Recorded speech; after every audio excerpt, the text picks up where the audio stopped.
ఈ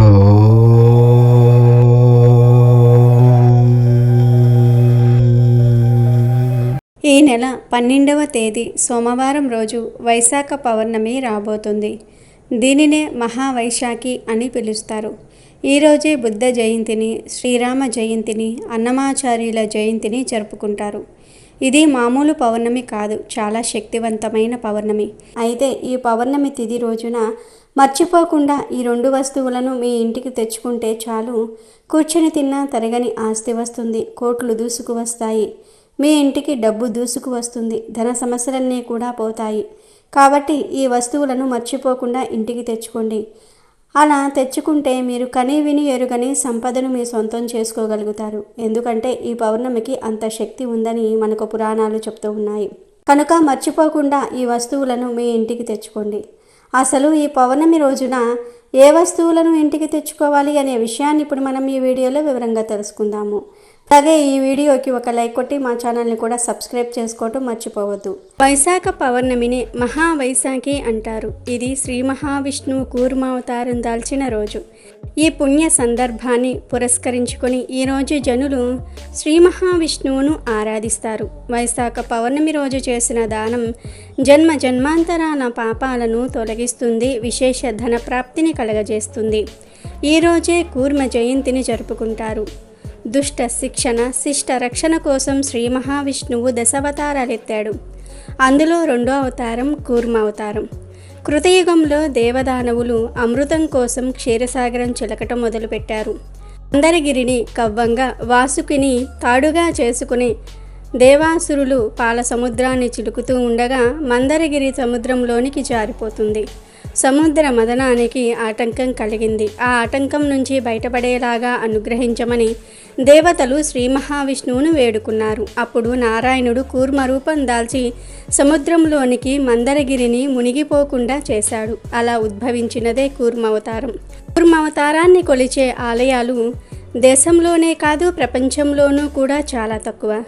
కానీ ప్రపంచంలోనే ఏకైక కూర్మ దేవాలయంగా చెప్పబడుతున్న పుణ్యక్షేత్రం శ్రీకూర్మం.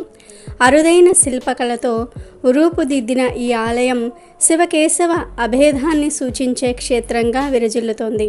శ్రీరాముడు, బలరాముడు, జమదగ్ని మొదలైన పురాణ పురుషులెందరూ కూర్మావతారాన్ని దర్శించి స్వామిని ఆరాధించారని పురాణాలు చెప్తూ ఉన్నాయి. చైత్ర పూర్ణిమ, వైశాఖ పూర్ణిమ, ఆశ్వేయుజ పూర్ణిమ, కార్తీక పూర్ణిమ 4 పూర్ణిమలు సముద్ర స్నానానికి నిర్దేశింపబడ్డాయి. కనుక ఈరోజు సముద్ర స్నానం చేస్తే చాలా మంచిది. ఈ పౌర్ణమి చాలా శక్తితో వస్తూ ఉంది. ప్రతి నెలలో పౌర్ణమి వస్తుంది, కానీ దేని శక్తి దానికే ఉంటుంది. కొన్నిసార్లు పౌర్ణమి ఘడియలు కావచ్చు, పౌర్ణమి తిథి కావచ్చు, చాలా పవర్ఫుల్గా వస్తూ ఉంటుంది. కాబట్టి పౌర్ణమి కొన్నిసార్లు అమృత గడియలతో వస్తూ ఉంటుంది. అలా వచ్చినప్పుడు కొన్ని వస్తువులను ఇంటికి తెచ్చుకుంటే చాలా అద్భుతాలు జరుగుతాయి. అంటే ఆ వస్తువుల ద్వారా అమ్మవారు అంటే లక్ష్మీదేవి మన ఇంటికి వస్తుంది, మన ఇంట్లో తిష్ట వేసుకొని కూర్చుంటుంది. ఇది చాలామందికి తెలిసిన విషయమే. కాబట్టి మర్చిపోకుండా చక్కగా మీరు ఈ వస్తువులను ఇంటికి తెచ్చుకుంటే సరిపోతుంది. ఈ వస్తువులన్నీ కూడా పరమ పవిత్రమైనవి. మీ దరిద్రాలు తీసేయడానికి, ధనాన్ని తెచ్చిపెట్టడానికి, మీకు చక్కటి ఐశ్వర్యాన్ని ఇవ్వడానికి, మీ సంపాదనను పెంచడానికి ఉపయోగపడే వస్తువులు. ఈ వస్తువులకు అతీత శక్తులు ఉన్నాయని శాస్త్రాలు చెప్తూ ఉన్నాయి. ఈ వస్తువులతో పాటు అమ్మవారు వస్తుంది. కాబట్టి ఈ వస్తువులు మంగళకరమైన వస్తువులని కూడా ఒక రకంగా భావించుకోవచ్చు. అందుకే మర్చిపోకుండా ఈ వస్తువులను అయితే మీ ఇంటికి తెచ్చుకోండి. ముఖ్యంగా మనం తెచ్చుకోవాల్సిన మొదటి వస్తువు ఏమిటి అంటే రాళ్ల ఉప్పు. మీరు అనుకోవచ్చు, ఎప్పుడూ రాళ్ల ఉప్పు గురించే చెప్తూ ఉంటారు, రాళ్ల ఉప్పుకు అంత శక్తి ఉంటుందా అంటే అవును, 100కు 100% రాళ్ల ఉప్పుకు శక్తి అధికంగా ఉంటుంది. రాళ్ల ఉప్పు సముద్రం నుంచి లభిస్తుంది. సముద్రం అంటే లక్ష్మీదేవి పుట్టినిల్లు. ఇది అందరికీ తెలిసిన విషయమే. ఉప్పు సముద్రం నుంచి లభిస్తుంది కాబట్టి ఆ ఉప్పుకు లక్ష్మీదేవికి దగ్గర సంబంధం ఉంటుంది. ముఖ్యంగా పౌర్ణమి రోజున ఉప్పును తెచ్చుకుంటే చాలా మంచిది. చాలా అద్భుతమైన ఫలితాలను అయితే మనం చూడగలుగుతాం. బిచ్చగాడు సైతం కుబేరుడు అయిపోతాడు. ఎందుకంటే ఉప్పుకు అంత పవర్ ఉంటుంది. ఉప్పుతో చేసే కొన్ని రకాల పరిహారాలకు కూడా అయితే శక్తి ఉంటుంది. కాబట్టి ఖచ్చితంగా పౌర్ణమి రోజు ఒక 10 రూపాయలు పెట్టు ఉప్పు ప్యాకెట్ను తెచ్చుకోండి. అంటే రాళ్ళ ఉప్పు, గల్లులుప్పు, దొడ్డుప్పు, రాక్ సాల్ట్, క్రిస్టల్ సాల్ట్ ఇలా రకరకాలుగా పిలుస్తూ ఉంటారు కదా. మీరు ఎలా పిలిచినా పర్లేదు, ఈ రాళ్ళ ఉప్పును తెచ్చుకోండి. ఇంట్లో ఆల్రెడీ ఉన్నప్పటికీ కూడా ఈ రోజున ఖచ్చితంగా ఉప్పును తెచ్చుకోండి. తెచ్చుకున్న తర్వాత ఆ ఉప్పుతో పరిహారం చేసుకోవచ్చు, లేదా ఇంట్లో వంటగదిలో ఉప్పు డబ్బాలో వేసుకొని వంటల్లో అయినా సరే వాడుకోవచ్చు. పరిహారం చేయాలి అనుకునేవారు మాత్రం ఇప్పుడు మనం చెప్పుకోబోయే విధంగా పరిహారం చేసుకోండి. మీ అప్పును మీరు తీర్చుకోవాలన్నా, అప్పుల నుంచి మీరు బయటపడాలన్నా, ధన సమస్యలను తొలగించుకోవాలన్నా ఈ పరిహారం చేయండి. ఇది అప్పు పరంగా, ఇంటి పరంగా, అలానే వ్యాపార సంస్థల పరంగా కూడా ఇప్పుడు మనం చెప్పుకోబోయే ఈ పరిహారం ఉపయోగపడుతుంది. ఒక చిన్న మట్టి పాత్రను కానీ, ప్లాస్టిక్ బౌల్ కానీ తీసుకోండి. తీసుకున్న తర్వాత మీరు తెచ్చుకున్న ఉప్పులో నుంచి ఒక గుప్పెడంత ఉప్పుని ఎడమ చేతితో ఆ బౌల్లో పోసేయండి. తర్వాత ఆ గిన్నెలో ₹1 బిళ్ళను, పసుపు కుంకుమలను, కొన్ని ఆవాలను వేయండి. తర్వాత ఆ బౌల్ను తీసుకుని వెళ్ళి మీ బీరువా కింద పెట్టి వదిలివేయండి. మళ్ళీ మరునాడు ఉదయం ఆ బౌల్ని తీసేసి దానిలో వస్తువులను ఒక కవర్లో వేసి ఆ కవర్ను పారే నీటిలో పడేయండి. కాబట్టి ఈ పరిహారాన్ని ఈ విధంగా ఆచరించుకోండి. ₹1 బిళ్ళను మాత్రం మనం హుండీలో వేసుకోవచ్చు, దానం చేసుకోవచ్చు. అది మీ ఇష్టం అన్నమాట. ఉప్పు తెచ్చుకొని ఇలా పరిహారం చేసుకోవచ్చు. లేదు మాకు పరిహారాల మీద ఇంట్రెస్ట్ లేదు అనుకునేవారు ఆ ఉప్పును వంటల్లో వాడుకోవచ్చు. ఇలా ఉప్పును తెచ్చుకొని ఈ 2 విధాలుగా కూడా మీరు ఆచరించుకోవచ్చు. ఎలా చేసినా మంచి ఫలితం వస్తుంది. అమ్మవారి యొక్క అనుగ్రహం అయితే సంపూర్ణంగా కలగడానికి అవకాశం ఉంటుంది, కాబట్టి ప్రయత్నించండి. ఇక ఆ తర్వాత ఈరోజు తెచ్చుకోవలసిన రెండవ వస్తువు ఏమిటి అంటే లక్ష్మీ గవ్వలు. 5 గవ్వలు తెచ్చుకోండి. మీ ఇంట్లో పసుపు గవ్వలు ఆల్రెడీ ఉంటే వాటిని ఈ పౌర్ణమి రోజు తీసి పాలతో కానీ నీళ్లతో కానీ కడగండి. అలా కడిగేసిన తర్వాత ఈ గవ్వలను తీసుకుని వెళ్ళి లక్ష్మీదేవి ఫోటో ముందు పెట్టి పూజించండి. పూజ అంటే పెద్దగా ఆడంబరంగా చేయాల్సిన అవసరం లేదు. కొంతమంది మార్వాడీస్ కావచ్చు, కొంతమంది బాగా డబ్బు ఉండేవాళ్ళు కావచ్చు, సాధువులు, మునులు ఈ పౌర్ణమికి అతీత శక్తిని కలిగి ఉంటారు. కాబట్టి లక్ష్మీదేవిని చాలా ఘనంగా పూజించుకుంటూ ఉంటారు. అలా పూజిస్తే ఆ తల్లి అక్కడే ఉండిపోతుందని ఒక నమ్మకం. అలా పూజించుకునేటప్పుడు అమ్మవారికి సంబంధించిన వస్తువులను పెడుతూ ఉంటారు. పెట్టేసి పూజించుకొని ఆ తర్వాత ఆ వస్తువులను తీసేసి చక్కగా ధనం దాచే చోట కానీ, లేదంటే వారితో పాటు కానీ ఆ వస్తువులను పెట్టుకుంటూ ఉంటారు. గవ్వలను అమ్మవారి యొక్క అక్కా చెల్లెళ్ళుగా భావిస్తూ ఉంటారు. లక్ష్మీదేవి సోదరులుగా గవ్వలు చెప్పబడుతున్నాయి. కాబట్టి గవ్వలు ఐశ్వర్యాన్ని తెచ్చిపెడతాయి. గుర్తుపెట్టుకోండి, గవ్వలు ఎక్కడ ఉంటే లక్ష్మీదేవి అక్కడ ఉంటుంది. కాబట్టి ఈరోజు గవ్వలను కొని తెచ్చుకొని, లేదా ఇంట్లో ఉన్న గవ్వలనే పూజించుకొని బీరువాలో కానీ, పూజ గదిలో కానీ పెట్టుకుంటే మంచి ఫలితాలను చూసే అవకాశం ఉంటుంది. కావున ఈరోజు ఖచ్చితంగా 5 గవ్వలు కొని తెచ్చుకోండి. ఆల్రెడీ మీ ఇంట్లో ఉంటే అవసరం లేదు. ఇక మూడవ వస్తువు ఏమిటి అంటే ధనియాలు. ధనియాలు కూడా లక్ష్మీకారకంగా భావిస్తారు. అంటే ఇవి బాగా చాలా మంగళకరమైనవిగా భావిస్తూ ఉంటారు. ధనియాలకు లక్ష్మీదేవికి దగ్గర సంబంధం ఉంటుంది. కాబట్టి ధనియాలను పౌర్ణమి రోజు ఇంటికి తెచ్చుకుంటే చాలా మంచిది. అలా అని మీరు ధనియాల పౌడర్ను తెచ్చుకోకండి. కేవలం ధనియాలను మాత్రమే ఇంటికి తెచ్చుకోండి. అలా తెచ్చుకున్న తర్వాత వాటిని పూజ గదిలో పెట్టేసి 1 గంట అలా వదిలివేయండి. ఆ తర్వాత ఆ ధనియాలను మన వంటల్లో వాడుకోవచ్చు. ఈరోజు ధనియాలు ఇంటికి తెచ్చుకుంటే ఖచ్చితంగా లక్ష్మీదేవి మీ ఇంట్లోకి ప్రవేశిస్తుంది. ఇది ఖాయం. కాబట్టి ధనియాలను కూడా మీరు ఈ రోజున ఇంటికి తెచ్చుకోవచ్చు. ఇక ఆ తర్వాత పౌర్ణమి రోజు పసుపును కూడా ఇంటికి తెచ్చుకోవచ్చు. పసుపు చాలా మంగళకరమైనది, మంగళప్రదమైనది. పసుపు గురించి మనం ప్రత్యేకించి చెప్పుకోవాల్సిన అవసరమే లేదన్నమాట. పసుపు లక్ష్మీదేవి రూపం. కాబట్టి ఈ రోజున ఖచ్చితంగా పసుపును ఇంటికి తెచ్చుకోవాలి. పసుపును ఇంటికి తెచ్చుకుంటే చాలా మంచిది. పసుపు చిన్న ప్యాకెట్ను ఇంటికి తెచ్చుకున్నా, లేదంటే 2 పసుపు కొమ్ములను కొని ఇంటికి తెచ్చుకున్నా మనకైతే అద్భుతాలు జరుగుతాయి. మంచి ఫలితాలను చూడడానికి ఎక్కువగా అవకాశాలు ఉంటాయి. మనకు ధనం వస్తుంది, మన ఇంటి సంపాదన పెరుగుతుంది, ఐశ్వర్యం లభిస్తుంది, ఆర్థికంగా మనకు బాగా కలిసి రావడానికి అవకాశం ఉంటుంది. అందుకే ఈరోజు పసుపును ఇంటికి తెచ్చుకోండి. కొత్త పసుపును తెచ్చేసుకుని పౌర్ణమి రోజు చక్కగా డబ్బాలో పోసి పెట్టుకోవచ్చు. ఈ విధంగా కూడా మంచి ఫలితాలు ఉంటాయి. లక్ష్మీదేవి అనుగ్రహం కలుగుతుంది. మీరు అనుకోవచ్చు, ఇన్ని చెప్తూ ఉన్నారు, మీరు 2 వస్తువులు తెచ్చుకోవాలని చెప్పారు కదా అని. గుర్తుపెట్టుకోండి, మీరు ఇక్కడ చెప్పినవన్నీ తెచ్చుకోకండి. మీకు ఏవైతే అవసరమో, ఏదైతే తెచ్చుకోవాలనిపిస్తుందో ఆ 2 వస్తువులను మాత్రమే మీరు తెచ్చుకోండి. అలా తెచ్చేసుకుని పరిహారం చేసుకోవచ్చు, లేదా ఇంట్లోకి వాడుకోవచ్చు. అంటే ఉప్పు తెచ్చుకుంటే ముందు చెప్పుకున్న పరిహారాన్ని ఆచరించండి. పసుపు కొమ్మలు తెచ్చుకుంటే ఆ పసుపు కొమ్మల్ని అమ్మవారి దగ్గర పెట్టి పూజించుకొని బీరువాలో దాచుకోవచ్చు. లేదా ఈ ఉప్పును పసుపును ఇంట్లో వంటల్లో వాడుకోవచ్చు. ఇలా 2 విధాలుగా మనకు ఉపయోగపడుతుంది. 2 విధాలుగా కూడా మనకు పనిచేస్తుంది. అటు మనం నష్టపోము, అలానే కాకుండా ఇటు తెచ్చుకున్న దానికి కూడా మనం ఫలితం కలుగుతుంది. ఇలా 2 విధాలుగా కూడా మనకు ఉపయోగపడతాయి కాబట్టి 2 విధాలుగా ఆచరించవచ్చు. పూజించుకోవాలి, ఆ తర్వాత మనం వాటిని ఉపయోగించుకోవాలి, పడేయకూడదు. అలా అని వాటిని వదిలివేయకూడదు. ఇప్పుడు ధనియాలు తెచ్చుకుంటాం, మనము పూజ గదిలో పెట్టుకున్నాం, పూజించుకుంటున్నాం, ఆ తర్వాత వాటిని మనం వాడుకుంటాం, అంతే అన్నమాట. ఇలా ఈ విధంగా మీరు ఆచరించి చేసుకుంటే సరిపోతుంది. మీకు నచ్చిన వస్తువులు, మీకు కావలసిన వస్తువులను మాత్రమే తెచ్చుకోండి. అలా తెచ్చుకుంటేనే ఆ తల్లి ఇష్టంగా మీ ఇంటికి వస్తుంది. ఇక ఆ తర్వాత ఈ పౌర్ణమి అతీత శక్తులతో కూడుకుని వస్తుంది కాబట్టి గుమ్మడికాయను ఇంటికి తెచ్చుకుంటే ఈరోజు చాలా మంచిది. గుమ్మడికాయను ఇంటికి తెచ్చుకుంటే మనకు ఐశ్వర్యం లభిస్తుంది. మనం గుమ్మడికాయను ఇంటికి తెచ్చుకుంటే చాలా మంచిది. సర్వ దరిద్రాలను పోగొట్టుకుంటాము. అలానే కాకుండా సర్వ దరిద్రాల నుంచి మనం బయటపడే అవకాశం కూడా ఉంటుంది. ఇంటిపై ఉండే కొన్ని పీడల్ని మనం తొలగించుకున్న వాళ్ళం అవుతామని కూడా చెప్పుకోవచ్చు. గుమ్మడికాయను ఇంటికి తెచ్చుకున్న తర్వాత ఆ గుమ్మడికాయకు చక్కగా కుంకుమ పసుపుతో బొట్లు పెట్టి ఆ తర్వాత ఇంటి గుమ్మం ముందు వేలాడతీయండి. గుమ్మడికాయ తెచ్చుకుంటే మీరు సాయంత్రం 3 గంటలు దాటిపోయిన తర్వాత గుమ్మడికాయను మీ ఇంటి గుమ్మానికి కట్టండి. అంటే ఇంటి గుమ్మానికి కాదు, ఇంటి గుమ్మం ముందు వేలాడ తీయండి.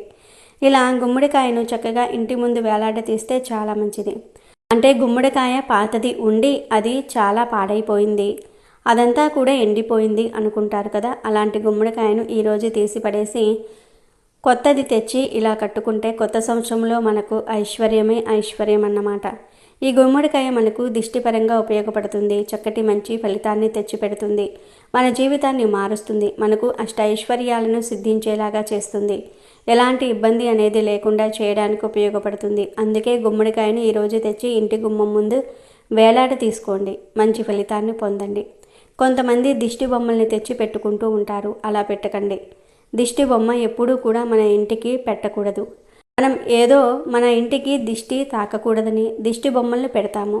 కానీ ఆ దిష్టి బొమ్మ ఒక భూత బొమ్మగా పరిగణింపబడుతుంది. దీని గురించి చాలామందికి తెలియదు. మన ఇంటికి దిష్టి తాకకూడదని భూతాల బొమ్మలు, కొన్ని భూత బొమ్మలు తెచ్చి పెడుతూ ఉంటాం. భూతం బొమ్మ మన ఇంటికి పెట్టుకుంటే మన ఇంటికి దిష్టి తాకదు, మన ఇంటిపై ఎలాంటి చెడు పడదని మనం భావిస్తూ ఉంటాం. కానీ ఆ బొమ్మల వలనే మన ఇంటికి కూడా చెడు జరుగుతుంది. అందుకే ఇంటి ముందు భూతాల బొమ్మలు పెట్టొద్దు. పెడితే కళ్ళ దిష్టి గణపతిని పెట్టండి లేదా గుమ్మడికాయని కట్టండి, అంతే. పౌర్ణమి కాబట్టి ఈరోజు రకరకాల పరిహారాలు, రకరకాల పనులు చేస్తూ ఉంటారు. కావున ఈ రోజున గుమ్మడికాయని తెచ్చి చక్కగా మనం ముందుగా పసుపు రాసి దానికి కుంకుమతో బొట్టు పెట్టి ఆ తర్వాత గుమ్మడికాయ మీద 2 కర్పూర బిళ్ళలు వెలిగించి ఇంటికి దిష్టి తీయచ్చు.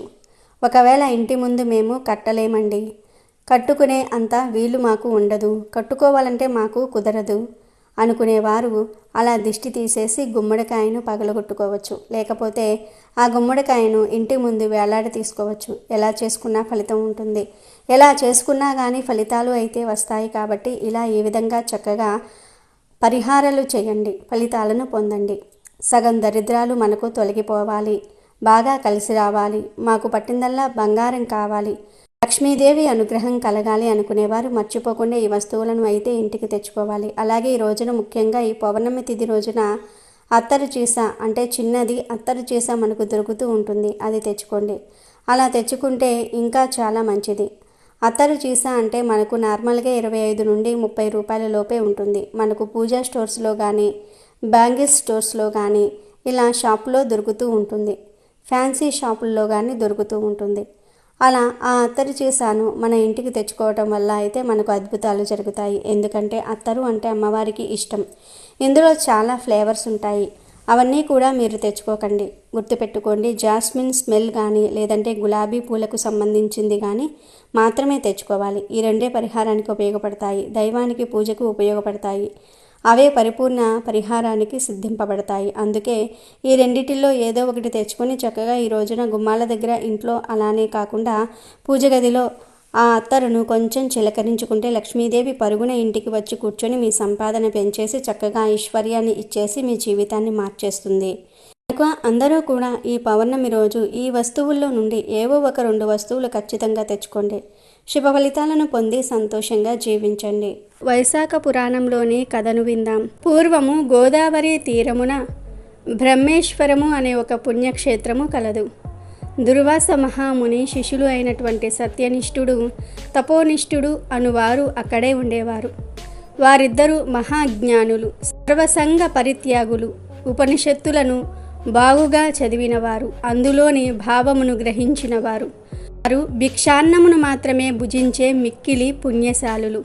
వారు అక్కడ మృగు ప్రవసనము అను తీర్థ సమీపమున ఉండిరి. వారిద్దరిలో సత్యనిష్ఠుడు శ్రీహరి కథలయందు ఆసక్తి కలవాడు. చెప్పువారు లేకున్నచో తానే శ్రీకథలను వివరించేవాడు. శ్రీహరి కథలను ఎవరైనా చెప్పినచో శ్రద్ధగా వినేవాడు. వేరెవరూ లేనిచో విష్ణు కథలను తలుచుకొనుచు శ్రీవారికి ప్రీతిని కలిగించు పనులను చేస్తూ ఉండేవాడు.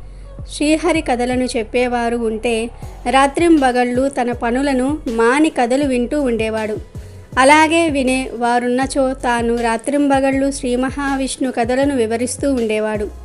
దూరమునున్న క్షేత్రములను దర్శించుట కన్నా కర్మానుష్ఠానము కన్నా అతనికి విష్ణు కథల యందు ప్రీతి ఎక్కువ. ఎవరైనా చెప్పుచున్నచో తాను వినును. వినేవారు ఉంటే తాను శ్రీహరి కథలను తన్మయుడై వివరించేవాడు. చెప్పువారున్నచో తన పనులను మానుకొని వినును. విష్ణు కథలు చెప్పువాడు రోగాదులచే బాధపడుచున్నచో కూప స్థానము చేసి శ్రీహరి కథలను చింతించును. విష్ణు కథాశ్రవణము లేనప్పుడు సర్వకార్యములను చేసుకునేవాడు సత్యనిష్ఠుడు. విష్ణు కథ సమాసక్తునకు సంసార బంధముండదు కదా. శ్రీహరి కథలను వినుట వలన చిత్తశుద్ధి కలుగును, విష్ణు భక్తి పెరుగును, విష్ణువుపై అక్తియు సజ్జనులయందు ఇష్టము పెరుగును. నిరంజనము నిర్గణము అగు పరబ్రహ్మము వాని హృదయమున స్మరించును. చిత్తశుద్ధి వలన శ్రీహరి కథాశక్తి కలుగును, అందువలన జ్ఞానము కలుగును. అట్టి జ్ఞానము వలన ధ్యానము ఫలించును. కావున పెక్కుమార్లు విష్ణు కథా శ్రవణము, ధ్యానము, మననము ఆవశ్యకములు. శ్రీహరి కథలు సజ్జనులు లేని చోటు అది గంగా తీరమైనా సరే విడువదగినదే అవుతుంది. తులసీవనము శ్రీహరి ఆలయము. విష్ణు కథ లేని చోట మరణించినవాడు తామసమును నరకమును పొందును. శ్రీహరి ఆలయము గాని, కృష్ణ మృగము గాని, విష్ణు కథ గాని, సజ్జనులు గాని లేని చోట మరణించువారు పెక్కు జన్మలయందు కుక్కగా జన్మించుదురు. సత్యవిష్ఠుడు ఈ విధముగా ఆలోచించి విష్ణు కథ శ్రవణము, ప్రసంగము, మననము, స్మృతి మునగునవి ముఖ్యములని తలచుచూ ఉండెను. ఇంకొకడు తపోనిష్ఠుడు.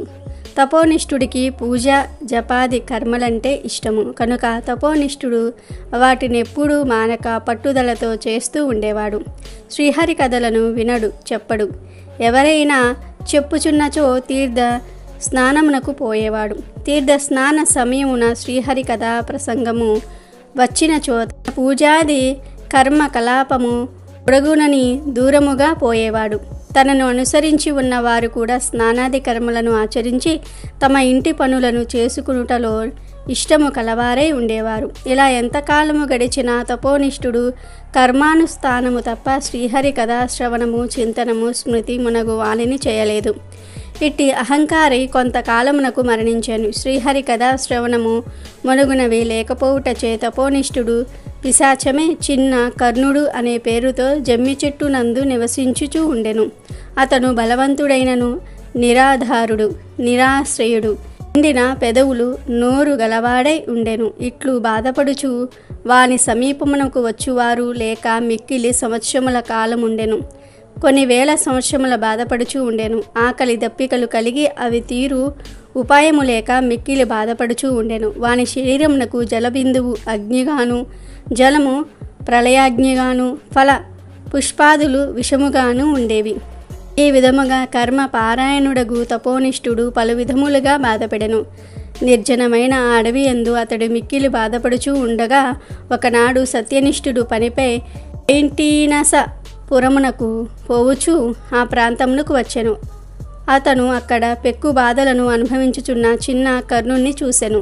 దుఃఖించుచు శరణాగతుడైన వానికి భయపడుకుమని ధైర్యము చెప్పి వాని బాధకు కారణం అడిగెను. అతడు, నేను కర్మనిష్ఠుడను వాడను, దుర్వాస మహాముని శిష్యుడను, కర్మ పరంతంత్రుడనై శ్రీహరి కథా శ్రవణాదులను చేయని వాడను, మూఢుడనై కర్మలనే ఆచరించుట వలన ఇట్టివాడిని అయితినని తన వృత్తాంతమంతయును వానికి చెప్పెను. నా అదృష్ట వశమున నీ దర్శనమైనది, నన్ను మీరే రక్షింప వలయునని పలు విధములుగా ప్రార్థించెను. వాని పాదములపై పడి దుఃఖించెను. సత్యనిష్ఠుడు వానిపై జాలిపడెను. తాను 2 గడియల కాలము వైశాఖ పురాణ శ్రవణము చేసిన ఫలమును వానికి పథకముగా సమర్పించెను. ఆ ఫలమును వాడికి ధారపోసెను. ఆ మహిమ వలన కర్మనిష్ఠుని పాపములు తొలగిపోయెను. వాని పిశాచ రూపము పోయి దివ్య దేహము కలిగి కర్మనిష్ఠుడు సత్యనిష్ఠునికి నమస్కరించి కృతజ్ఞతను తెలిపి శ్రీహరి పంపగా వచ్చిన దివ్య విమానమును ఎక్కి శ్రీహరి సాన్నిధ్యమునకు పోయెను. సత్యనిష్ఠుడు వైశాఖ మహత్య మహిమను విస్మయపడుచు తన గమ్యమగు పైటినసపురమునకు పోయెను. వీడియోలోకి వస్తే అత్యంత విశిష్టమైన వైశాఖ పౌర్ణమి రోజున శ్రీ మహావిష్ణువును తులసీ దళాలతో పూజించాలని పురాణాలు చెప్తూ ఉన్నాయి. ఈరోజు ఉదయాన్నే స్నానం చేసి పరిశుభ్రమైన వస్త్రాలను ధరించి శ్రీ మహావిష్ణువును ఆరాధించాలి. ఆలయానికి వెళ్ళి అక్కడి ప్రాంగణంలో గల రావి చెట్టుకు ప్రదక్షిణలు చేయాలి. ఆలయంలో కూర్చొని విష్ణు సంబంధిత భజనలు పారాయణాలు చేయాలి. ఈ మాసంలో ఎండలు మండిపోతూ ఉంటాయి కనుక వాటి బారి నుంచి రక్షణ కల్పించే గొడుగు, విసనకర్రలు, పాదరక్షలు, మంచినీళ్లు ఈ వైశాఖ పౌర్ణమి రోజు దానం చేయాలని శాస్త్రం చెప్తోంది.